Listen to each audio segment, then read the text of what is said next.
candidate for Iowa governor, who's also a Siouxland native, campaigned in Sioux City tonight. Let's take you there. Zach Lahn, who grew up on a farm outside of Hinton, Iowa, and graduated from Sioux City East High School, met with supporters tonight at Council Oak Supply. The Republican shared his campaign's theme, Put Iowa First. He also shared his plans to put the needs of the state ahead of the needs of big corporations or any other foreign government. Now, he went on to say and share some of his other priorities: defending farmers and their land, supporting education, and keeping Iowa's culture. Along with agriculture, Lahn also believes that a major issue in Iowa right now is cancer, and shared that the state needs to confront it head on.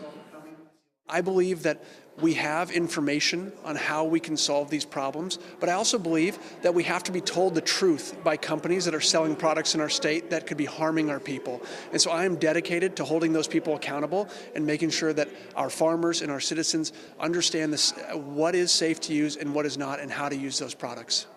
Lahn also took questions. He shared his position on preserving farmland, on the carbon capture pipeline, and on restoring the educational system.